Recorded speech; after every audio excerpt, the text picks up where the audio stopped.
So whether you're looking for good news, bad news, or something in between, today we've got it all.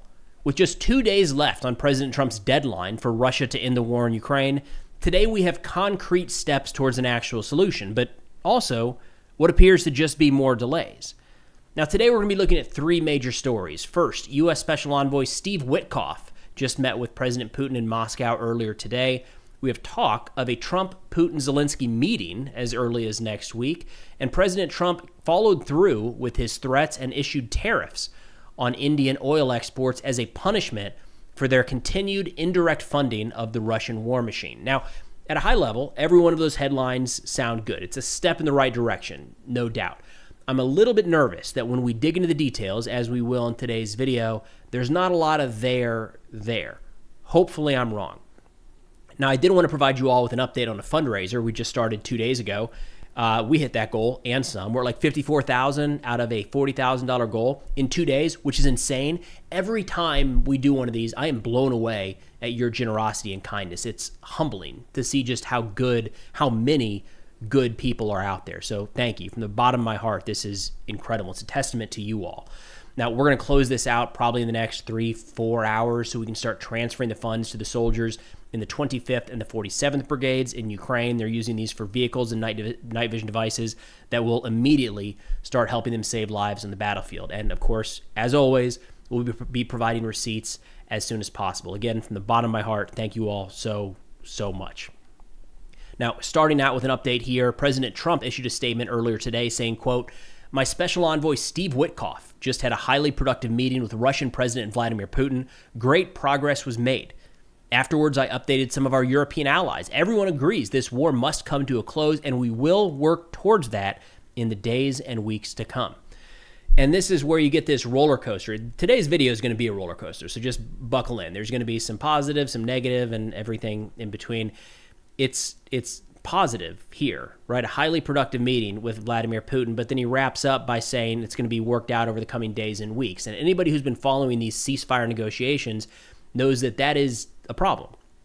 That's been Putin's plan. It's how he's operated. Is always dragging his feet. Always, it's going to come around eventually. And we've talked about President Trump having 2-week deadlines laid out for President Putin regularly. Well, like 2, 3, 4 times that's happened already. In fact, the reason we are where we are today with a deadline in 2 days, according to President Trump, is because last week he said, I know what Putin is going to say. I know what he's going to do. I'm getting frustrated. Every time we talk, he just bombs more cities. So let's get it over with, essentially, and go ahead and layer those additional sanctions, tariffs, whatever President Trump decides to do. So to hear the first statement after this meeting of we're going to keep working towards this in the coming weeks doesn't inspire a lot of confidence. Now, a positive note here, it does sound like there might actually be a Trump-Zelensky-Putin meeting soon, which seems like it would be a step towards trying to bring about an end to the conflict. This was just reported a few moments ago by Peter Doocy at Fox News. Let's give that a listen. And Martha, I see the Chiron, we're citing a report. We can confirm that report. I was just in the West Wing, and I'm told that this is what happened. Earlier today in Moscow, Steve Witkoff was told by Vladimir Putin that Putin wants to meet at some point with Trump. Witkoff then relayed that message to the president, who is open to it, the possibility of a meeting as soon as next week, if the result of that meeting will be an end to the war in Ukraine. We know that President Trump was on a phone call with Vladimir Zelensky and some European leaders. He shared this with all of them.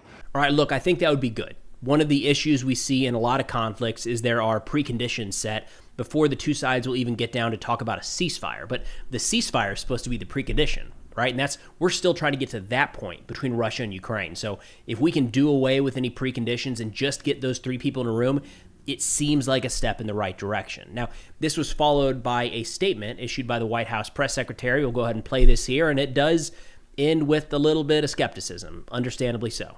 Here we go. And I have a statement from Caroline Leavitt, hot off the presses. Haven't seen this anywhere. It says, as President Trump said earlier today on Truth Social, great progress was made during Special Envoy Witkoff's meeting with President Putin. The Russians expressed their desire to meet with President Trump, and the president is open to meeting with both President Putin and President Zelensky. President Trump wants this brutal war to end. And so the emphasis there is on the Russians making this request. but President Trump obviously being open enough to it that there could be a global summit between Putin, Trump, and Zelensky as soon as next week. But there's also a possibility that it slides, and there's also a possibility that it never happens. But it could happen as soon as next week. Martha. So to Ducey's credit there, he's got this breaking story from the White House press secretary. He does layer in some realism there at the end that I think all of us are thinking. This might just keep getting delayed. It might just be a talking point. And at this point, Putin and maybe Trump can say, look, we're making progress. We're talking about maybe meeting.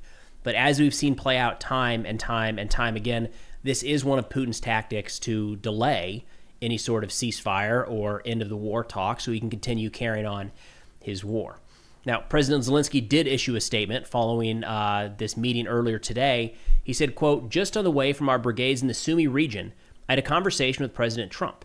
This conversation took place after the visit of Trump's representative Steve Witkoff to Moscow. Our joint position with partners is absolutely clear. The war must end, and it must be an honest end. European leaders also participated in the conversation, and I am grateful to each of them for their support. Ukraine will definitely defend its independence. We all need a long-lasting and reliable peace. Russia must end the war it started itself. Thank you to everyone who supports Ukraine. Now, we've got a little positive, we've got a little negative, and we're going to shift over to a pessimistic view here. This is Representative Meeks, the ranking member of the House Foreign Affairs Committee, asked on CNN earlier today, what's your expectation for where this all goes? And he says, delays, which is probably a safe bet. Here we go. What's your expectation for what will happen by Friday? My expectation is for more talk, another delay. I mean, that's what has been the precedent. He'll delay it, but we had a decent talk. Now I'm going to give him another month. We'll see what takes place in September. That's what this president does. We get to these deadlines. He'll say that we had significant talks, we got good talks. And so now we'll wait till September to see whether or not Russia does some change. That's what has happened before. And I see no evidence of doing anything differently. If something would be with the actions of the president saying we're going to give, if nothing is done by Friday, we're giving the Ukrainians the weapons that it needs. All right, so unfortunately, I think that's probably the smart bet, right? We've seen President Trump delay a couple times here on, especially with tariffs, but also with some domestic policies, and that's famously been how President Putin has dealt with any sort of negotiated settlement in this war. Delay. So if you're looking at two people who have delayed a lot, you say, what is the expected result? A delay seems like the smart move. I hope he's wrong. I hope I'm wrong. And I hope we actually see some progress here. I'm going to push back a little bit on his statement that we haven't done anything different at all around this conflict. It's been a lot of up, down, and sideways, that's for sure. But just today, President Trump announced tariffs on Indian oil exports. That is a new move. It's targeting Russia's partners. I think that is different. Credit where credit's due, and we'll see if it actually plays out. Unfortunately, I don't know that it's got a lot of legs to it quite yet. We'll see, but it is certainly a different approach. Now, turning to the Russian response here, which has been all over the place, the official statements out of the Kremlin were very strange and not a lot there, to be blunt. One of the spokespeople said essentially that Trump issued his signals through Witkoff to Putin, and Putin received those signals well, and vice versa. It was weird to read. But Alexander Kotz, a Russian mill blogger, put out a statement, and I should note that Kotz, every time the U.S. and Russia talks, he mocks the United States. So this is to be expected. His view is, quote, I don't know how Putin outplayed Witkoff, but Trump is charmed again. Trump announced great progress after an extremely productive meeting between Witkoff and Putin.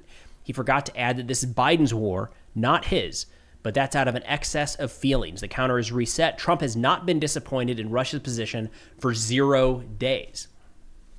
Now, we did actually see some concrete action taken, not just we're talking about talks or we'd like to talk about maybe meeting at some point in the future. Earlier today, President Trump issued an executive order titled Addressing Threats to the United States by the Government of the Russian Federation. And it's a lot to read there, a lot of very detailed text, but at a high level, what this does is it imposes an additional 25% tariff on imports from India in response to its continued direct or indirect importation of Russian oil. So that brings total Indian tariffs, my understanding, to 50%. So there's already a base 25% that President Trump layered on recently. This is an additional 25% on top of that. My understanding in reading through this also, the order allows for monitoring of other nations that import Russian oil and authorizes future action or retaliation if necessary. So in a way, this is step one. You'll note the title of the executive order doesn't call out India by name, so it sounds like this might be the framework to layer tariffs or other penalties on other nations that are also buying Russian oil. Now, this is getting into some of the economic side of things and the exports, imports. It's over my head, to be blunt. My understanding at a high level is that India accounts for about half of Russian oil exports. So if they were to stop entirely, that would be that would do damage to the Russian economy, no doubt. There's a lot of second, third, and fourth order effects there as well, as it has to do with the price of oil, price of gas around the world. Again, a little outside my wheelhouse. I'm not going to dip my toes in those waters quite yet, but nonetheless, this would be a direct impact on the Russian war machine if India were to stop or even slow their purchasing of Russian oil. But I wouldn't be too optimistic that we're going to see that quite yet. The Ministry of External Affairs for the government of India put out a statement today in response to these tariffs saying, quote, "The United States has in recent days targeted India's oil imports from Russia, We have already made clear our position on these issues, including the fact that our imports are based on market factors and done with the overall objective of ensuring the energy security of 1.4 billion people of India. It is therefore extremely unfortunate that the United States should choose to impose additional tariffs on India for actions that several other countries are also taking in their own national interest. We reiterate that these actions are unfair, unjustified, and unreasonable. India will take all actions necessary to protect its national interests." Now, there is a little bit of nuance here where you've got the private purchasing of Russian oil and the government purchasing of Russian oil. My understanding, fact check this and take this with a huge grain of salt, because I just said I'm not going to talk about this stuff, and now I'm risking getting in that realm. My understanding is that the majority of the purchases are on the private side, and what we just read here was a statement from the public side. So it's a little murky. Nonetheless, it doesn't seem like there's any rift right now between India and Russia. Just today, which unrelated but kind of related big picture, they just wrapped up their 11th session of the India-Russia Working Group on Joint Cooperation. So those ties are clearly still there.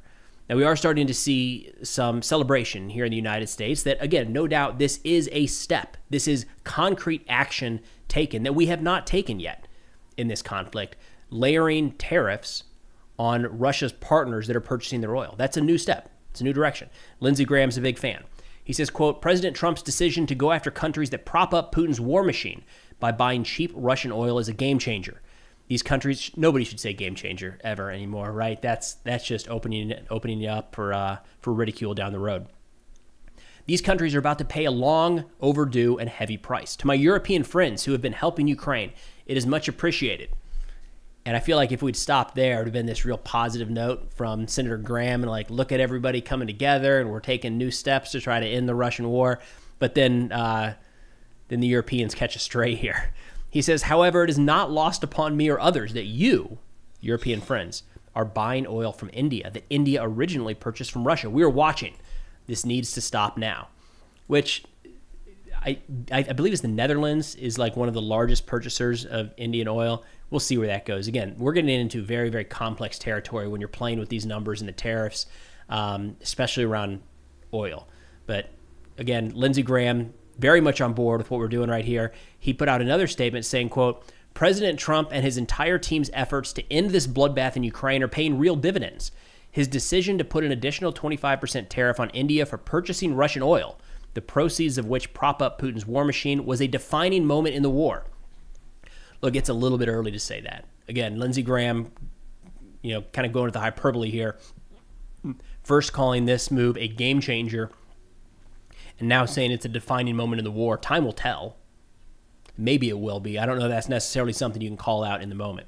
He says, "Well done, Mr. President. I believe you, above all others, possess the ability to end this war justly and in a fashion that prevents future conflict. Congress, with strong bipartisan support, stands ready to help through our Russia sanctions and tariff legislation, which has 85 Senate co-sponsors. When it comes to Putin's Russia, don't trust, verify." I continue to be a little bit baffled on this sanctions package that's hanging out in Congress. If it has 85 Senate co-sponsors, we only have 100 senators. So like that's a lot. It's 85% on or about, right? I don't know why that's still sitting there. If it's so popular in Congress, why they're not just pushing that forward for a vote. But nonetheless, it's still there. And Senator Graham continues to say, guys, we could do this at any moment. Now, this whole tariffing of the oil and going after the Russian war machine is something that President Zelensky is very much on board with, and just yesterday put out a statement saying, quote, "It is extremely important that Moscow is beginning to feel the pressure of the world, the pressure from the United States, the threat of tougher sanctions for continuing the war, and one of the key sanctions tracks is indeed Russian oil. For Russia to move towards peace, it must run out of money for the war. We are working towards this, and I'm grateful to everyone around the world who supports us." So again, big picture, definitely some steps in the right direction. It does seem like some progress between meeting with Putin, maybe getting Trump, Putin, and Zelensky together in the same room, and we actually have tariffs levied on Indian oil. Hopefully that all moves in the right direction. Time will tell. That's all we got for now. Thanks for watching, and I'll see y'all next time.